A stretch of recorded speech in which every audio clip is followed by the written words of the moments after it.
Hello friends, welcome back to my channel. നിങ്ങളെല്ലാവരും വന്നിട്ട് motor സൈക്കിളാണെങ്കിൽ ശരി, കാറിലാണെങ്കിലും ശരി, നമ്മൾ ന്യൂ ടയേഴ്സ് വന്നിട്ട് ചേഞ്ച് ചെയ്യാറുണ്ട്. ചേഞ്ച് ചെയ്യുന്ന സമയത്ത് ഈ ഒരു 4 കാര്യങ്ങൾ വന്നിട്ട് ശ്രദ്ധിക്കേണ്ടതുണ്ട്. ശ്രദ്ധിച്ചില്ല എങ്കിൽ നിങ്ങൾക്ക് വന്നിട്ട് 8ന്റെ പണിയും കിട്ടും, നിങ്ങൾ പറ്റിക്കപ്പെടുകയും ചെയ്യാം. സോ അതുകൊണ്ടാണ് ഞാൻ ഈ ഒരു വീഡിയോ മേക്ക് ചെയ്യുന്നത്. സോ വീഡിയോ ഇഷ്ടപ്പെട്ടു കഴിഞ്ഞാൽ ലൈക്ക് ചെയ്യുക, സബ്സ്ക്രൈബ് ബട്ടൺ, ബെല്ലൈക്കൻ എല്ലാം കൂടി എനേബിൾ ചെയ്യാൻ മറക്കരുത്. നിങ്ങളുടെ സപ്പോർട്ട് എനിക്ക് എപ്പോഴും ആവശ്യമാണ്. എൻ്റെ വീഡിയോസ് വന്നിട്ട് നിങ്ങളുടെ ഫ്രണ്ട്സിനും ഫാമിലി മെമ്പേഴ്സിനും എല്ലാവർക്കും ഷെയർ ചെയ്യണം.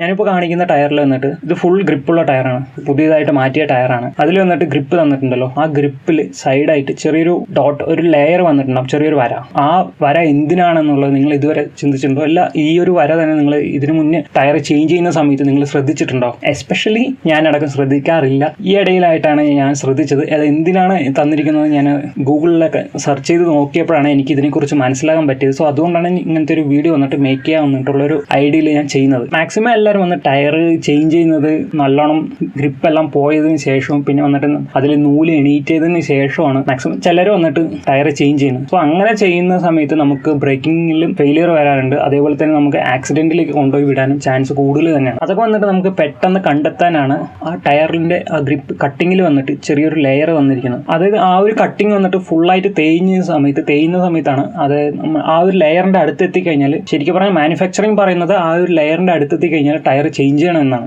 എന്നിരുന്നാലും നമ്മളെല്ലാവരും വന്നിട്ട് മാക്സിമം അത് മൊത്തം തയ്യാറായിട്ട് വിടാറാണ് പതിവ്. ആ ഒരു ഗ്രിപ്പും കഴിഞ്ഞ് ഓടിച്ചു കഴിഞ്ഞാൽ ടയർ എന്തായാലും അൺബാലൻസിങ് ആയിരിക്കും, നമുക്ക് ഒരു പെർഫോമൻസ് നൽകില്ല. അതേപോലെ തന്നെ ബ്രേക്കിങ്ങിലും ഫെയിലിയർ ഒക്കെ സംഭവിക്കാൻ സാധ്യത കൂടുതൽ തന്നെയാണ്. സോ ഇനി ഞാനാണെങ്കിലും ശരി, നിങ്ങളാണെങ്കിലും ശരി, ആ ഒരു ലെയറിന്റെ അവിടെ എത്തിക്കഴിഞ്ഞാൽ ശരിക്കും പറഞ്ഞാൽ ടയർ ചേഞ്ച് ചെയ്യേണ്ടതാണ്. ന്യൂ ടയർ നമ്മൾ ചേഞ്ച് ചെയ്യുമ്പോൾ മോട്ടോർ സൈക്കിൾ വന്നിട്ട് അതിലെല്ലാത്തിലും വന്നിട്ട് ഒരു സൈഡായിട്ട് ടയറിന്റെ സൈഡ് വാളിൽ ഒരു യെല്ലോ ഡോട്ട് തന്നിട്ടുണ്ടാവും. മോസ്റ്റ്ലി എപ്പോഴും ടയർ മാനുഫാക്ചറിങ് ചെയ്യുമ്പോൾ പെർഫെക്റ്റ് ബാലൻസ്ഡ് ആയിരിക്കില്ല.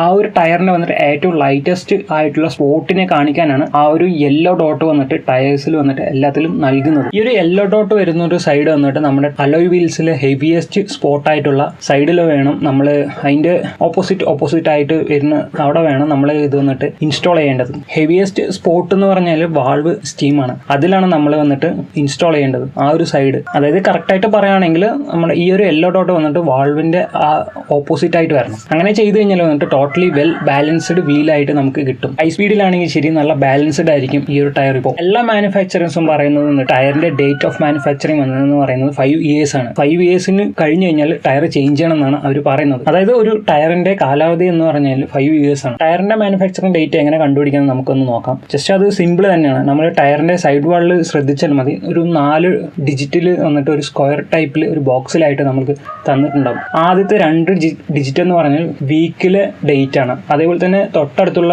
ഡിജിറ്റ് എന്ന് പറയുന്നത് ഇയർ എന്നാണ് അതിനെ മെൻഷൻ ചെയ്യുന്നത്. അതായത് ഡേറ്റ് ഓഫ് മാനുഫാക്ചറിങ് ഇയർ ആണ് അതിന് വന്നിട്ട് മെൻഷൻ ചെയ്യുന്നത്. ചെയ്തിട്ട് മാത്രം അതിൽ ഇൻസ്റ്റാൾ ചെയ്താൽ മതി. പെർഫോമൻസും കോർണറിങ് എല്ലാം ചെയ്യുന്ന മോട്ടോർ സൈക്കിളിൽ വന്നിട്ട് നമുക്ക് ആ ഒരു മാക്സിമം ഇയർ എന്ന് പറയുന്നത് 3 years ആണ്. അത് കഴിഞ്ഞ് കഴിഞ്ഞാൽ ആ ടയർ വന്നിട്ട് ചേഞ്ച് ചെയ്യണം. അത് കഴിഞ്ഞിട്ട് നമ്മൾ യൂസ് ചെയ്യാന്നൊക്കെ പറയാം, അത് യൂസ് ചെയ്യാം. ബട്ട് നമ്മൾ ട്രാവലിംഗ് ഒക്കെ പോവുകയാണെങ്കിൽ ചിലപ്പോൾ യൂസ് ചെയ്യാതൊക്കെ ചെയ്യാം. അതും എന്താ പറയുക, ചിലപ്പോൾ ടയർ പൊട്ടാൻ വിള്ളലൊക്കെ വരാനൊക്കെ സാധ്യത കൂടുതൽ തന്നെയാണ് അങ്ങനെയൊക്കെ യൂസ് ചെയ്യുമ്പോൾ. അതായത് നമ്മൾ 5 years കൂടി കഴിഞ്ഞാൽ ഓർ 5 years ആയിക്കഴിഞ്ഞാലും നമുക്ക് ടയർ യൂസ് ചെയ്തുകൊണ്ടിരിക്കുകയാണെങ്കിലും ആ ടയറിൽ വന്നിട്ട് ഗ്രിപ്പിന്റെ അവിടെയൊക്കെ വന്നിട്ട് വിള്ളൽ, ഞാൻ മുന്നേ പറഞ്ഞ പോലെ തന്നെ വിള്ളലൊക്കെ വന്നു കഴിഞ്ഞാൽ നമുക്ക് ഹാൻഡ്ലിംഗ് എല്ലാം വന്നിട്ട് പ്രോബ്ലമാണ്. ബ്രേക്കിംഗ് പെർഫോമൻസിലാണ് ഇച്ചിരി ടയർ ചിലപ്പോൾ പൊട്ടിപ്പോകാം, അങ്ങനെയൊക്കെ ചെയ്യാം. സോ അതൊക്കെ കൊണ്ട് നമ്മൾ മാക്സിമം 3 years യൂസ് ചെയ്യുക. പെർഫോമൻസ് ബൈക്കിലൊക്കെ ആണെങ്കിൽ നിങ്ങൾ 3 years യൂസ് ചെയ്യുക. അത് കഴിഞ്ഞ് കഴിഞ്ഞാൽ ടയർ ചേഞ്ച് ചെയ്യണം കുറച്ചും കൂടെ നല്ലത്. നിങ്ങളുടെ ടയറിൽ തന്നെ ശ്രദ്ധിച്ചാൽ മതി. എൻ്റെ ഫ്രണ്ട് ടയറിൽ ഇതേ ഒരു ഇഷ്യൂ ഇപ്പോഴും ഉണ്ട്. സോ നെക്സ്റ്റ് ടൈം അത് ചേഞ്ച് ചെയ്യാൻ വേണ്ടിയിട്ട് നിൽക്കുകയാണ്. അതേപോലെ തന്നെ നമ്മൾ ന്യൂ ടയേഴ്സിലൊക്കെ നോക്കിക്കഴിഞ്ഞാൽ ഒരു ബബിൾ പോലെ കാണാം. അതായത്